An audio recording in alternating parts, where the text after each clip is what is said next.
Okay, hey, it's Jeremy here, and today we're gonna do something a little bit different. This time of year, we have a lot of people coming in for spring break. A lot of our customers will just reach out and say, hey, what's a good restaurant? Where's a good place to go? I got kids coming in, I've got family that's visiting.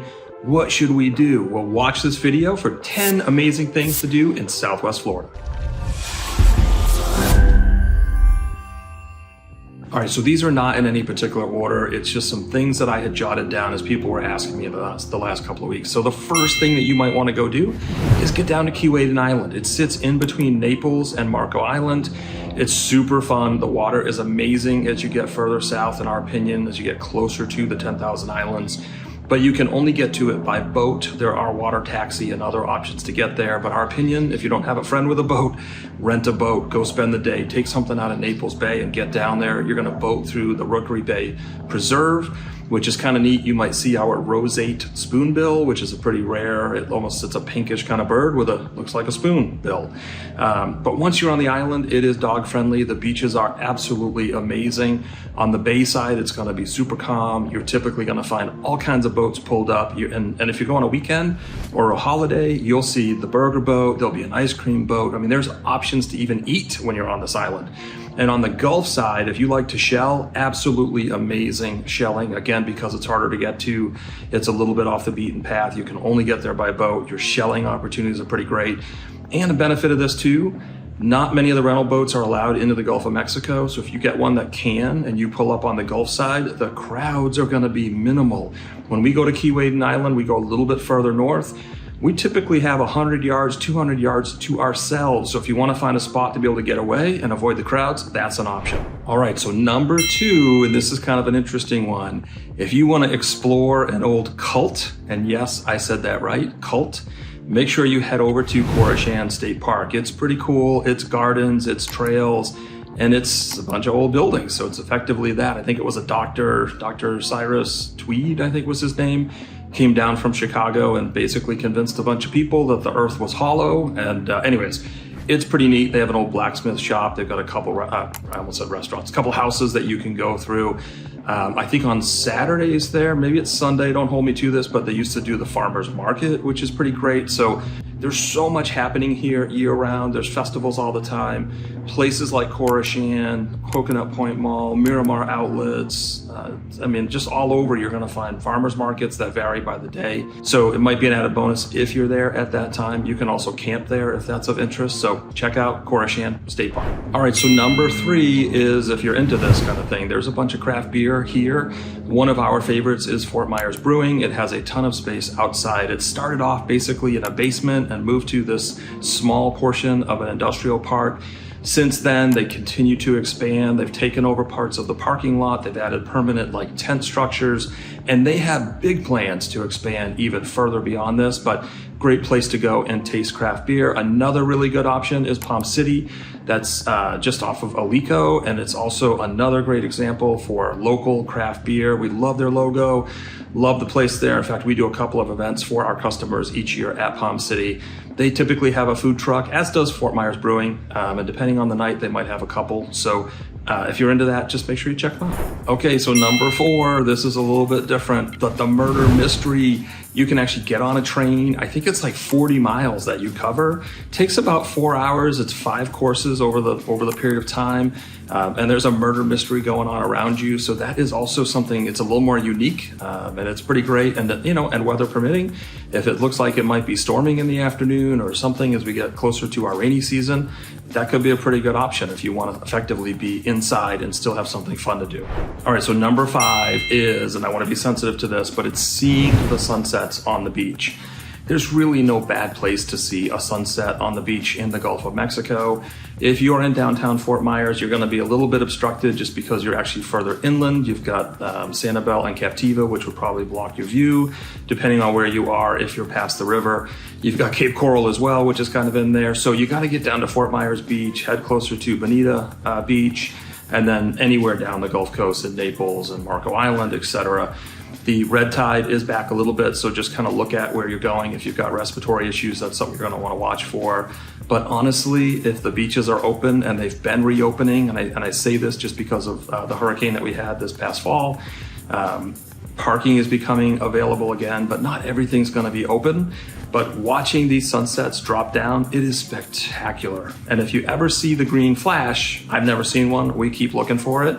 It is rumored that we see them here in Florida. You know, I haven't seen it, but you should watch for them. Okay, so number 6 is kayaking, and I mentioned this a little bit in Keewaydin just by the route in which you're gonna boat, if you boat to get down there, but is kayaking the Rookery Bay. There is so many amazing like mangrove tunnels and other things to kind of get through that it's a really spectacular place to kayak. And the marine life in there is going to be plentiful, both from, I say marine life, but the birds are going to be everywhere. You will probably see some dolphin. I mean, who knows what you're going to see? Potentially some manatee, depending on the time of year. But it's so peaceful back in there, and it's like old Florida. There's other options as well. You see people kayaking the Imperial River, the Estero River. There's outfitters all through this area, guided tours, etc. Lover's Key is another example where you see people. So get out on the water if you want to go kayaking. This is a great place to do it. Okay, so number 7 is a dolphin tour. There are so many options to go see the dolphins in this area. It's not a guarantee if you go on a dolphin tour that you're going to see one, but the chances are pretty good. I think on, I don't know, every one we've been on, we've seen dolphin. Even just doing dinner cruises or being out ourselves, we see dolphin pretty much every time. Now, having said that, there is one that I recommend when you're going further south towards Marco.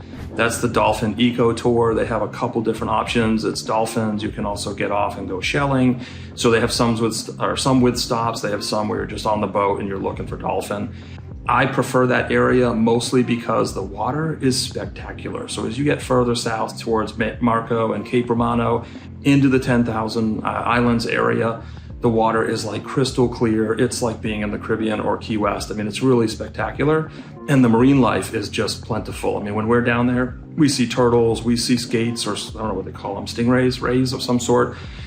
You'll see the dolphin, manatees, and you'll see like nurse sharks. I mean, there's a lot down there. I think there's a lot of hammerheads in that area, but thankfully we've never seen those. Okay, so number 8. This one's super cool, and I'm starting to realize most of these are based on the water, which really wasn't my intent. But anyways, spend a day at Cabbage Key and then hit Cayo Costa. So Cabbage Key is magical. You're gonna get off the boat and you're gonna just look around and it's like time has slowed down. It's an old inn and restaurant. You can rent it for like weddings and other events. But really, you're just gonna go, you wanna have your cheeseburger in paradise.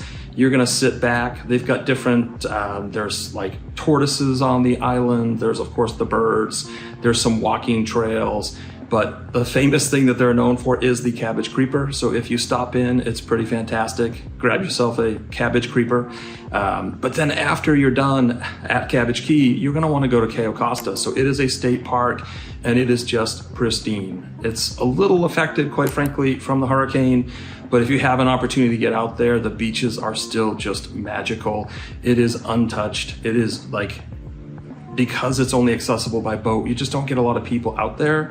And it's a great way to spend a day. All right, so this one might kind of throw you, but number 9 is Key West. And you're thinking, that's not in Southwest Florida. Well, you're kind of right, but you're kind of wrong. So there is a Key West Express that operates out of Fort Myers and Marco Island. And if you shop and wait and be patient about it, I think once or twice a year, they do an amazing sale. It's like $99 a ticket round trip.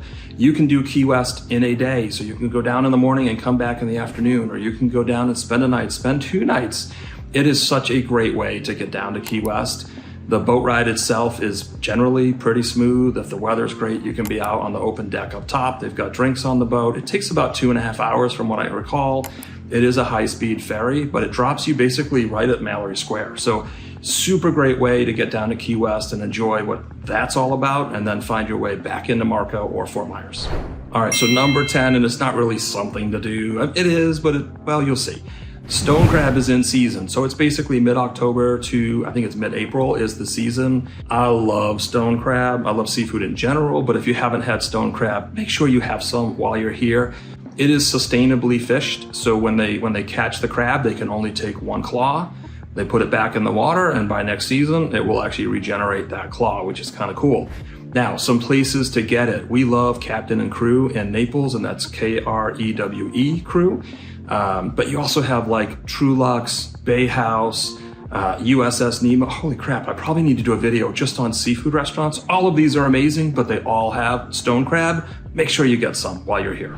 Well, there you have it. There's 10 things to do when you're visiting Southwest Florida, whether it be by yourself, with family, with friends, with your mistress, I don't know, whoever you're with. Have fun while you're here. And if you want to see more content like this, make sure you like and subscribe, share our content. Let us know what you're looking for. We're going to add more lifestyle and living videos for this channel coming soon.